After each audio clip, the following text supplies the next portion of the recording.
Alors, le titre de l'intervention d'Anne-Marie Paillet est « Allons vers l'autre monde en flânant en chemin ». Ça avait été annoncé par le groupe précédent sur l'humour de Brassens. Voilà, merci beaucoup. Je vais tenter de décrire l'humour de Brassens en étudiant d'abord, je crois que le micro ne marche pas. Si, ça marche. En étudiant d'abord le jeu sur les signifiants, justement, qui donne du fil à retordre au traducteur, avec les rimes surtout, qui sont le lieu d'une provocante jubilation. Puis, avec les expressions figées, le défigement lexical, qu'est-ce que c'est que cette bête? Une figure favorite de Brassens, pourtant. Hein. D'autre part, le décalage inattendu entre un langage cru et une langue très élaborée, où la référence culturelle conjugue irrévérence et poésie. Et puis enfin, les jeux de paradoxe et d'inversion au service de l'anticonformisme. En effet, l'humour de Brassens ne mène pas qu'au vide, comme j'avais pu le dire en certains temps troublés. Le jeu avec les mots fait toujours sens. Jouer avec la langue, c'est aussi déjouer les idées reçues. Jeu avec les mots, décalage, inversion, autant de composantes qui construisent une posture humoristique bien particulière au polisson de la chanson, qui, comme Neptune, ne se prend jamais trop au sérieux. Alors j'ai intitulé la première partie, je vois que il y a un exemplaire pour 2, j'ai oublié de le dire. Merci d'être nombreux. Et donc la première partie, je l'ai intitulée « La rime a toujours raison ». Vous ne croirez pas, mais en référence à Boileau. Donc le plaisir de la rime, mais une rime jamais gratuite. Certaines chansons sont un festival de rimes décalées, comme la complainte des filles de joie, qui offre une farandole, j'en ai rajouté une de rime en hall, et à partir justement du mot parole, pour moi ce n'est pas insignifiant, guibole, grolle, vérole, fiole et casserole. Même chose pour les rimes en as. Dans le bistrot, rime salace, mais elle n'y figure pas non plus. Le bistrot tenu par un gros dégueulasse, qui a une femme magnifique. Les rimes en as se situent à chaque fin de phrase musicale, au vers 3 et 6, sur un vers de 3 syllabes, contre 5 syllabes dans les autres vers. Donc c'est particulièrement mis en valeur. Donc un effet d'attente, de suspension, on pourra dire, suivi d'une concentration sur la rime en as, renforcée quand il y a une pause avant l'enjambement, comme dans 1, mais si t'as le gosier qu'une armure d'acier matelasse, goûte à ce velours, ce petit blot lourd, de menace. On pourrait ouvrir avec Brassens un dictionnaire des rimes incongrues. La rime incongrue fait d'abord jouer un décalage sémantique, bien sûr. Hein.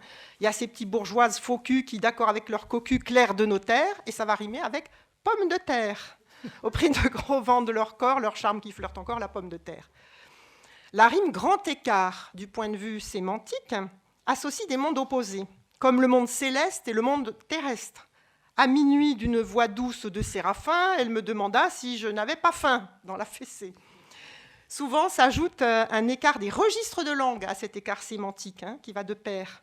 N'oublions pas que le bulletin de santé fait rimer obèse et je baise. Vous connaissez bien votre répertoire. Et dans le même registre, dans 95%, on a adorateur qui rime avec fichu quart d'heure. Hein. Vous avez dans l'exemple, alors moi, je n'ai pas ma feuille d'exemplier, si. Donc, voilà, l'exemple 4. Alors, moi aussi, j'ai bien aimé le jour du 14 juillet, hein, puisqu'il a le culot de faire rimer quand même 14 juillet avec lit douillet, hein, ce qui n'était pas évident comme rime, a priori. Certaines rimes allient un langage mythologique, figuré, et la vulgarité, on y reviendra. Si je publie des noms, combien de Pénélope passeront illico pour de fief et salope, hein, trompette de la renommée. Ces rimes incongrues, elles sont bien sûr polémiques. Hein. Donc, comme faire rimer 14 juillet, la fête nationale avec Lidouillet, et puis on a en plus une rime graphique de surcroît. Hein. Mais c'est très politiquement incorrect, bien sûr, mais j'ai l'impression toujours que le plaisir l'emporte sur la polémique. C'est ce qui fait que je parle d'humour et non pas d'ironie. De même, là, on a la rime quasi équivoquée, en 6, dans le gorille, entre dérobe et les robes. Voyant que tout se dérobe, le quadrumane accéléra son dandinement vers les robes de la vieille et du magistrat. Rime équivoquée qui joue précisément sur l'équivoque des genres, puisque le juge est en robe comme la vieille. Brassens joue donc sur cet art de faire attendre la rime, qui combine donc suspension et parfois coupe musicale. Donc il s'amuse souvent à placer à la rime un mot grammatical vide, une première rime vide, qui appelle un surcroît de sens dans la rime suivante, en une forme de mise en tension plaisante. Alors le pronom « je » dans le moyenâgeux, pardonnez-moi, prince, si je, suis foutrement moyenâgeux. Donc c'est des pauses en même temps qui bafouent tout le rythme, mais qui créent ce plaisir de l'attente.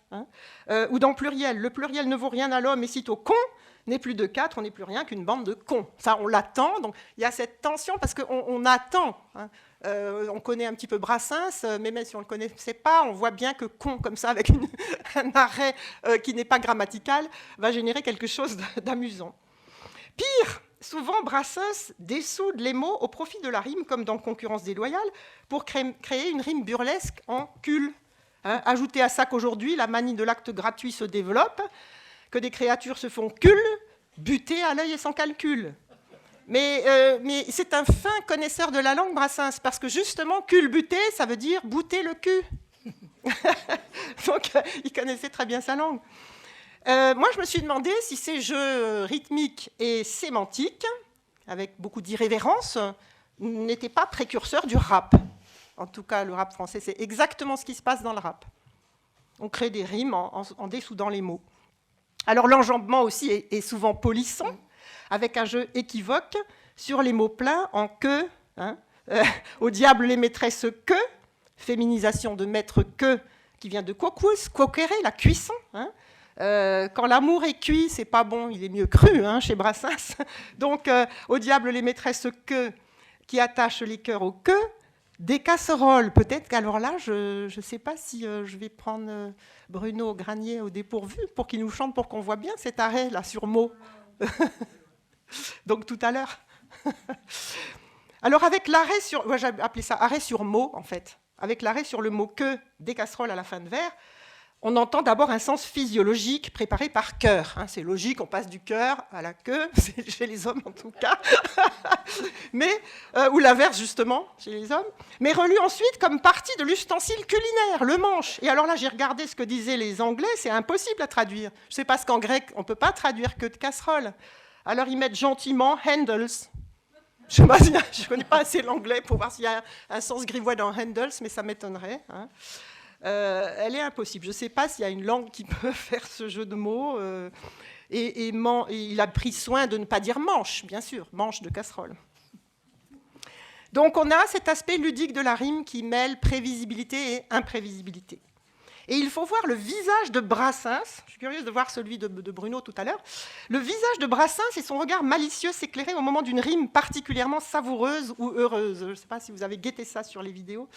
Et on pense notamment au bonheur de cette rime magnifique entre costume et posthume dans la supplique. Donc la rime a toujours raison dans l'humour de Brassens, car elle est à la fois incongrue et pourtant parfaitement congruente. C'est une des définitions de l'humour. Deuxième point, c'est sur le défigement d'expressions figées, et notre ami Dimitris en a bien parlé tout à l'heure.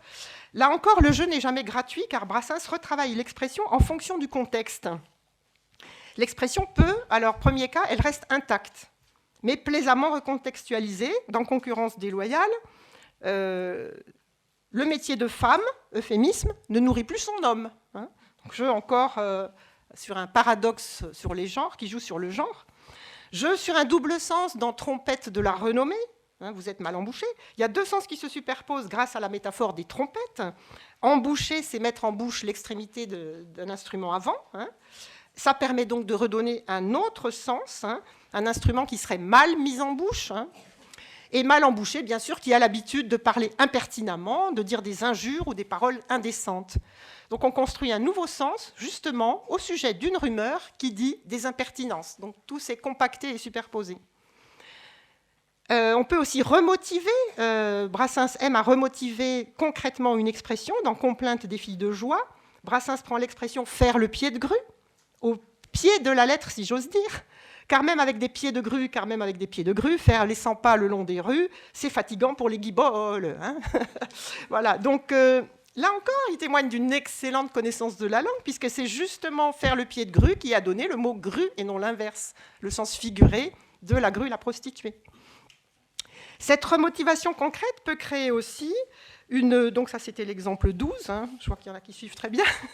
Et ensuite, donc on a cette remotivation concrète qui peut créer aussi une certaine poésie, comme ce tricotage de deux expressions figées dans les trompettes. Sur mon brin de laurier, je m'endors comme un loir. Hein, s'endormir sur ses lauriers, s'endormir comme un loir. Et le pivot, c'est le verbe, qui compacte deux expressions. Mais le meilleur jeu, je trouve que c'est dans l'orage, où la remotivation se fait de plus en plus subtile, du tonnerre de Brest au coup de foudre, en joli sileps, hein, avec double sens. Et remotivation du sens concret du coup de foudre, puisqu'il s'agit vraiment d'un orage. Alors, il y a aussi les cas où l'expression va changer. C'est ce que nous avait dit Dimitris ce matin. J'avais exactement les mêmes sur mourir pour des idées que vous avez écoutées tout à l'heure. Hein. Je crois que c'est ça, le palmarès des défigements d'expression par substitution d'un mot. Compte à dormir debout devient dans Bulletin de santé compte à mourir debout. Hein. Au sujet des ragots sur la santé de Brassens, là c'est de servir de tête de massacre des comptes à mourir debout comme on consacre. Dans ce contexte médical, la substitution est parfaitement justifiée encore, hein, amenée par massacre. La mort de maladie est doublée d'une mise à mort par les médisances. Le contexte sexuel ou amoureux, vous l'avez en 15 et 16, faire ses 4 volontés devient faire mes 4 volontés, hein, il y a aussi le possessif qui change, mes 4 voluptés. Hein. Bon, et alors, il y a ce jeu qu'on appelle paronomase, puisque les termes sont très proches. Hein. Il y a l'expression « faire des châteaux en Espagne ». J'entends d'ici les commentaires de ceux qui font des châteaux à Citerre. On remplace l'Espagne par l'île mythique de l'amour, bien sûr. Là encore, c'est lié au contexte. Hein. Et puis, donc, mourir pour des idées qui présentent un vrai florilège de défigements lexicaux, toujours très pertinents. Mourir pour des idées, c'est bien beau, mais lesquelles ? Et comme toutes entre elles sont ressemblantes, quand il les voit venir avec leur gros drapeau, ça a été commenté, le sage, en hésitant, tourne autour du tombeau. Donc, on reconnaît, ce qui m'intéresse, c'est le jeu avec le public, parce qu'il reconnaît venir avec ses gros sabots et tourner autour du pot. Hein. Donc, il y a un jeu aussi sur l'implicite, ce qui rend le public intelligent, parce qu'on est content d'avoir les deux, de retrouver l'expression de base. Et cet humour contextuel, c'est ça qui est très important, je trouvais chez Brassens, repose sur une dynamique textuelle globale et non sur le seul jeu de mots comme trouvaille locale pour le seul plaisir du bon mot. Hein. Et la substitution peut aussi se faire par un terme qui est non pas voisin, comme volonté et volupté, mais qui est son exact contraire. Exemple 20, hein, lui parler de la pluie, lui parler du gros temps, c'est l'inverse de beau temps. Hein. Mais là encore, cette inversion est parfaitement justifiée par le contexte, puisque le mari absent est un ingénieur pour paratonnerre. Alors, j'ai aussi cité 2 jeux sur les citations, hein, avec Valérie, cette paronomase entre mort et mère, la mort toujours recommencée, référence culturelle très subtile, et puis aussi que mon cimetière soit plus marin que le tien dans la supplique. Donc c'est amusant parce qu'en même temps, en plus, on ne peut pas jouer sur une gradation de marin plus ou moins marin, c'est marin, point. Voilà, alors, et puis il y a enfin dans cette seconde partie les jeux de réécriture, hein, que j'appelle raviver les métaphores usées et les clichés. Donc il y a des jeux plus libres sur certains clichés également, comme l'amour est aveugle dans le bistrot.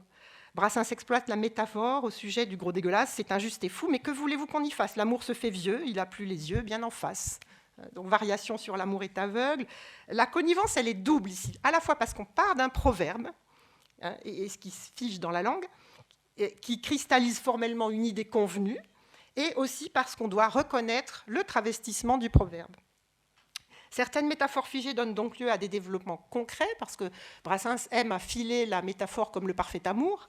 Et donc, on a, dans Complainte des filles de joie, monté au 7e ciel, concrétisé par faire la courte échelle. Il faut pourtant qu'elle leur fasse la courte échelle pour monter au 7e ciel. Et l'exemple phare que j'ai retenu comme titre de ma communication, dans Mourir pour des idées, c'est « Allons vers l'autre monde en flânant en chemin ». Et puisqu'on parlait de La Fontaine, dans La Jeune Veuve, il défigeait aussi le même cliché, partir pour l'autre monde. Hein. L'époux d'une jeune beauté partait pour l'autre monde, etc. Hein. Le mari fait seul le voyage. Et j'ai trouvé que tout à l'heure, dire l'orage comme ça, c'était une découverte pour tous, hein, ça ressemblait à une fable de La Fontaine. Je ne sais pas si vous avez vu, je fais travailler aussi les fables de La Fontaine.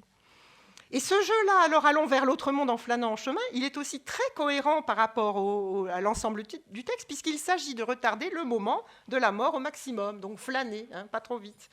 On appréciera particulièrement l'importance donc de cette contextualisation partout du jeu avec la langue dans l'orage, à propos donc de la métaphore figée du coup de foudre, ce qui fait que l'expression fait sileps dans le contexte, hein, et elle est à lire à la fois dans son sens propre et dans son sens figuré.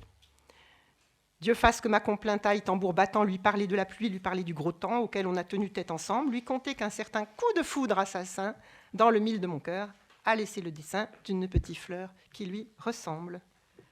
Et ce jeu de sileps, évidemment, qui condense tout le texte, Brassens l'a laissé pour la fin. Le meilleur, bien entendu. Alors, on parle de l'aspect ludique de ces jeux sur le signifiant, mais jamais gratuit, hein. Et je pense que c'est pour ça que finalement Brassens, c'est l'un de nos meilleurs humoristes. Alors, troisième point, c'est le jeu d'intertextualité et sur les codes culturels, mais c'est surtout, alors, puisque tu en as parlé, Stella, ce sera surtout par rapport, sous l'angle linguistique, que je regarderai ça, le mélange des langues et l'incongruité linguistique, hein. Quand on a une référence littéraire, par exemple, à Prévost, Manon Lescaut, ça rime avec gigot, en concurrence. Depuis que les femmes de bonne humeur, ces troubles fêtes, jalouses de Manon Lescaut, viennent débiter leur gigot à la sauvette. On a donc toujours un mélange cocasse d'un vocabulaire savant au langage familier ou vulgaire. Ça aussi, c'est un peu l'ancêtre du rap, hein. Le bulletin de santé fait référence à la fois à Esculape, Hippocrate et Galien. On a des références historiques, beaucoup. On a notamment, surtout, ce qu'on aurait pu appeler des salades mythologiques, hein, où on a du cocasse qui voisine avec des références mythologiques élaborées, hein. Et est-ce que Brassens, je pose la question, serait le premier à jouer de ce décalage, hein, entre la mythologie et la langue familière? Il est des jours où Cupidon s'en fout. D'ailleurs, Cupidon est intégré dans la forme syntaxique populaire du complément du nom, la gorge à Cupidon. Hein, vous savez qu'on dit la gorge de Cupidon. Voilà, ma mine de grâce ne mettons pas sous la gorge à Cupidon, sa propre flèche. C'est encore un jeu avec mettre le couteau sous la gorge. Et on substitue un référent plus complexe qui est symbolique, puisque la flèche de l'amour, elle est symbolique, hein. Rappelons que la rime qu'il fait rimer en toute irrévérence Pénélope et salope, hein, qu'on a cité tout à l'heure. Un juron archaïsant peut se mêler à la périphrase mythologique. Avec qui ventre bleu faut-il donc que je couche, pour faire parler un peu la déesse aux 100 bouches. Il y a le ventre bleu. Et puis on a toujours ce mélange de crudité et de littérarité dans le gorille. Je reviens à l'exemple 6. Brassens se plaît à mêler à la crudité du thème une dénomination savante comme quadrumane. Et puis la préciosité littéraire qui est de coupler, hein, je dis coupler exprès, accélérer un verbe concret et son dandinement un nom abstrait. Hein, c'est ce qu'on appelle le style substantif, ça. C'est très, par exemple, dans la prose 19e siècle, hein, c'est très élaboré. Accélérer son dandinement vers les robes. Vous avez aussi la construction avec le verbe échoir dans le gorille, c'est l'exemple 28. Donc l'exemple 28, on a qu'une alternative pareille, un de ces 4 jours méchois, vous voyez, avec un que qui commande une sorte de subordination, hein, qu'une alternative pareille, un de ces 4 jours, mes choix, et ça rime avec mon choix, hein. Et puis alors, ça m'a beaucoup plu parce que Dimitris a cité le subjonctif qu'on pût encore me désirer. Qu'on pût encore me désirer, c'est à la place de qu'on puisse, c'est ce qu'on appelait au XVIIIe siècle le subjonctif du conditionnel. Parce qu'on virtualisait en employant l'imparfait du subjonctif au lieu du présent. Donc c'est encore aussi un tic, c'est un jeu de mots très plaisant, mais c'est aussi un jeu avec la langue la plus choisie, la plus relevée, la langue littéraire qui date un peu déjà, une sorte d'archaïsme. Voilà. Alors, il y a des emprunts, bien sûr, nombreux à la langue médiévale héritée de Villon, hein, qui créent des anachronismes, comme au lieu de frapper à ma porte, Brassens dira cogner à mon nuit, hein, dans l'orage. construction archaïque, Dieu fasse que ma complainte, avec ses subjonctifs d'injonction. Hein. Et puis citons aussi la malepeste soit, la mauvaise peste, malepeste soit, de cette homonymie dans le blason, celle du sexe féminin et de l'injure. Là encore, gros problème pour les traducteurs. Alors, on nous met gentiment en anglais, il faut dire 4 lettres et pas 3, qui forment les 3 lettres du mot. Voilà. Et puis on a vu passer ventre bleu dans les trompettes pour les malédictions. Même, on a quelques mots de latin parfois. Qui est-ce qui veut me laisser faire in naturalibus, un petit peu d'alpinisme sur mon mont de Vénus, et on a encore un jeu de défigement ici, défigement lexical. Alors juste un petit point à rebours de ce voisinage irrévérencieux entre crudité et langue littéraire, Brassens joue avec une certaine élégance des désignations allusives ou euphémismes, créant une connivence qui repose sur l'implicite, sur des sous-entendus plaisants. Alors, pas très difficile à deviner, justement. Avec impudeur, ses commères lorgnaient même un endroit précis que rigoureusement ma mère m'a défendu de nommer ici. Il faut quand même, faut le faire, de faire 4 vers en périphrase. C'est la longueur de la périphrase là, qui est importante. Voilà. Et puis l'adverbe long également, amusante, rigoureusement, qui s'étire, si je puis dire, 5 syllabes de l'octosyllabe en réponse avec impudeur. Et puis la chanson du blason est construite donc sur une énigme. On parlait d'énigme tout à l'heure. Elle tourne autour du mot grossier pour le stigmatiser. Mais c'est dans cette chanson que Brassens se révèle avec une certaine élégance le chevalier servant de la cause féminine. Alors honte à celui-là qui par dépit, par gageure, dota de même terme en son fiel venimeux, ce grand ami de l'homme et la cinglante injure, celui-là c'est probable, en était un fameux. Vous voyez, là le sous-entendu, en était un fameux, bon voilà. Et l'hommage s'achève sur une grivoiserie par sous-entendu. En attendant, madame, il semblerait dommage, et vos adorateurs en seraient tous peinés, d'aller perdre de vue que pour lui rendre hommage, il est d'autres moyens et que je les connais. Voilà, donc Brassens combine donc l'élégance des périphrases au plaisant des sous-entendus. Et puis j'arrive quand même à ma partie polémique. Il y en a qui se disent, bon, c'est gentillet, tout ça. L'humour et la polémique anticonformiste. Et je maintiens volontairement humour et non pas ironie. Et vous allez voir pourquoi. Parce que c'est une polémique qui ne se prend pas au sérieux. Il s'agit de rendre ludique la polémique et de ne pas prendre cette posture dominante de l'ironie, surplombante. Celui qui fait de l'ironie, il surplombe. Tandis que Brassens, il se coule dans le point de vue de tous. Ce qui est une manière de ne pas trop se prendre au sérieux et aussi de créer l'adhésion et la connivence. Parce que si on est supérieur, les autres ne sont pas incorporés dans cette polémique. Alors, moi, je trouve que, puisqu'on c'était international, la plus anglaise des chansons serait peut-être la mauvaise réputation, parce qu'elle joue sur le nonsense, qui est la composante de l'humour britannique. Ou l'inverse du nonsense, qui est l'évidence. Tout le monde médit de moi, sauf les muets, ça va de soi. Vous voyez ? Et alors... l'aspect superflu de l'adjonction joue donc sur ce type d'humour désinvolte qui feint d'atténuer la portée polémique du texte, qui est très polémique. Du coup, le refrain devient hyper prévisible. Mais c'est sur cette prévisibilité que va jouer la surprise humoristique de la rime finale, parce qu'il y a une dernière variation, avec une rime non plus en « oie », ça va de soi, mais en « u », bien entendu. Sauf les aveugles, bien entendu. Alors certes, c'est l'ironie qui se distancie du monde des braves gens, mais l'humour domine, car la posture de Brassens, elle est, je dirais, minimalisante et non militante. Il met en scène un ethos excentrique d'indifférent et non d'homme engagé, comme dans Mourir pour les idées. Alors un humour donc qui dédramatise, qui écorne les normes comme en passant, en jouant, et là, quand est-ce la plus violente dénonciation dont on a parlé, laquelle est-ce ? Elle est faite entre parenthèse quasiment. Dans Le Gorille, la peine de mort, elle est dénoncée entre parenthèses au sujet du juge qui criait « Maman pleurait beaucoup », subordonné de comparaison, comme l'homme auquel le jour même il avait fait trancher le cou. Donc c'est pas, on dit en linguistique que c'est un présupposé ça. On présuppose en accusant, en dénonçant la peine de mort, mais comme en passant. C'est pour ça que c'est une manière, c'est pas une manière de dire je veux pas trop attaquer, pas du tout. C'est une posture. Je le dis sur le mode de la plaisanterie, quelque chose de très grave, et ça passe mieux, probablement. Donc la dénonciation se fait au détour d'une comparaison qui la présuppose en passant, et qui rapproche un univers cocasse avec la barbarie de la peine de mort. Alors je voudrais aussi aborder à la fin un point sur la polémique et ce que j'appelle le contre-topos. Qu'est-ce que c'est que ça ? Le topos, c'est le lieu commun, le cliché. Et le contre-topos, c'est prendre le contre-pied d'opinions établies, de raisonnements communément admis. Mais contrairement à l'ironie, l'humour de Brassens consiste donc à jouer sur cette posture non sérieuse.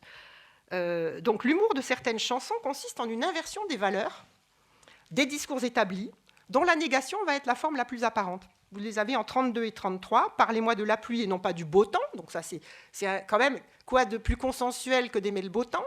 Donc, voilà. Mais alors, ça se développe surtout dans la non-demande en mariage, plus sérieusement, qui articule une négation polémique avec une parodie de la manière traditionnelle de demander la main. J'ai l'honneur de ne pas. Mais moi, j'imagine que dans cette génération-là, il y a eu plein d'amoureux qui se sont passés la chanson pour ne pas se marier. Je ne sais pas s'il y en a dans la salle. On verra tout à l'heure. Moi, j'aurais fait ça, mais bon, on ne sait pas, à l'époque, c'est pas les filles qui demandaient en non-mariage, c'était les hommes quand même. Voilà, seule rémanence de la tradition. Et donc, ça me fait penser au film, vous savez, 4 mariages et un enterrement. Veux-tu ne pas être ma femme pour le reste de notre vie, hein, c'est ça, je ne risquerai pas en anglais.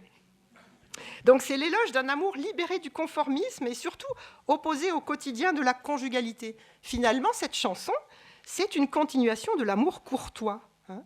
On peut appeler ça un éloge paradoxal. Hein. Donc, mais c'est finalement dans une tradition française la plus ancienne. L'amour courtois, c'était l'amour adultérin, ce n'était pas l'amour conjugal. Hein. Et là, on est en plein là-dedans, hein, dans le Moyen-Âge et toute la tradition littéraire de l'amour courtois. Plus polémique, on va trouver, plus polémique que Le bel azur me met en rage, on va trouver l'éloge paradoxal de l'infidélité dans Pénélope, en même temps que la dédramatisation de l'adultère. La chanson détourne la figure de Pénélope pour un éloge du péché véniel, hein, au moyen des figures favorites du chanteur. C'est la face cachée de la lune de miel, et vous reconnaissez le défigement des expressions qui se télescopent, face cachée de la lune et lune de miel. Voltaire avait joué en disant lune de fiel. Et sous-entendu métaphorique autour du ciel de lit, n'as-tu jamais au ciel d'un autre lit compté de nouvelles étoiles? Voilà. Et c'est une manière de dédramatiser l'adultère dans cette chanson. Et dans L'ombre des maris, alors là, on assiste à un détournement fabuleux de la parabole de la femme adultère. Le mouvement de compassion qui illustre la scène biblique. Ne jetez pas la pierre à la femme adultère, parce que quand même, Jésus-Christ est le premier anticonformiste. Hein. Ce mouvement de compassion est détourné au profit de l'éloge de l'adultère, qui plus est, un plaidoyer pro domo, je suis derrière. Hein. Donc, premier détournement qui déplace le point de vue de la femme au point de vue de l'homme, de l'amant, je suis derrière, c'est ça qui est intéressant dans la chanson. Et second détournement qui finit par inverser les rôles en faisant de l'amant et du mari le véritable couple. Hein. Et les jours où furieux voulant tout mettre à bas, je crie la coupe est pleine, il est temps que je rompe, le mari me supplie, non, ne me quittez pas. Assez typique de l'éthos de Brassens. Enfin, je terminerai par la polémique contre l'engagement excessif. On pense à Desproges, je suis un artiste dégagé, quoique bon, il y aurait matière à discussion. Mourir pour des idées va contre les valeurs d'un héroïsme militant extrême. Et cette visée va se faire encore par un détournement ludique. Mourir pour des idées, l'idée est excellente, rebond sur le même mot « idée » dans un sens différent. Mais après, on a une dérivation. Et ça, c'est difficile aussi peut-être dans la traduction. Mourir pour des idées, d'accord, mais de mort lente. Mourir mort, hein, très amusante. Avec la concession du d'accord, puis le retournement, hein, mais de mort lente.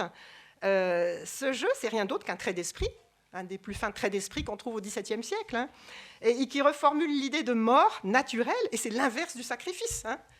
La mort lente, la mort naturelle, c'est bien l'inverse du sacrifice. Et enfin, le titre paradoxal de la non-demande en mariage met en jeu une inversion, un contre-topos, qui fait du mariage un sacrilège. Mais, alors, faire du mariage un sacrilège, hein, c'est quand même fort, mais contre Cupidon, dieu de l'amour. Hein. Tant d'amoureux l'ont essayé, qui de leur bonheur ont payé ce sacrilège. Cet anticonformisme n'empêche pas l'idée d'un amour durable pour l'éternel fiancé.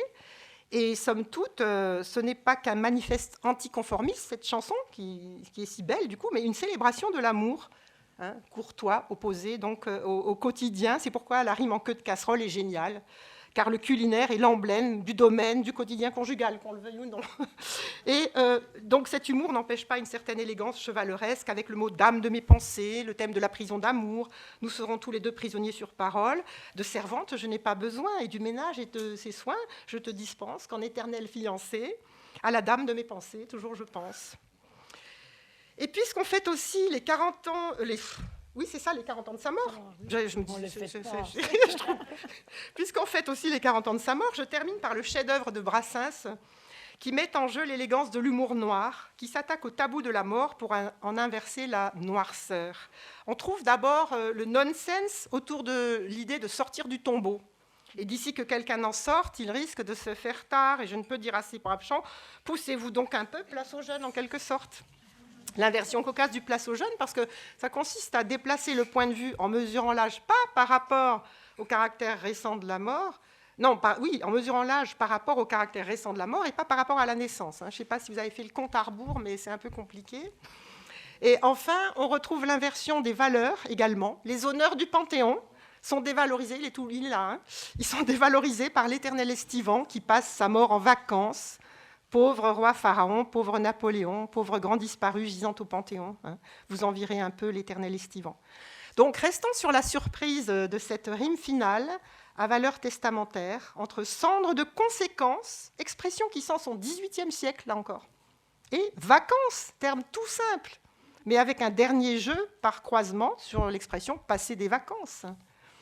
Dernier coup de génie dans le contexte du tombeau marin, représenter le mort comme en vacances, génial et éternel estivant, qui nous a légué cet humour ensoleillé. Je vous remercie.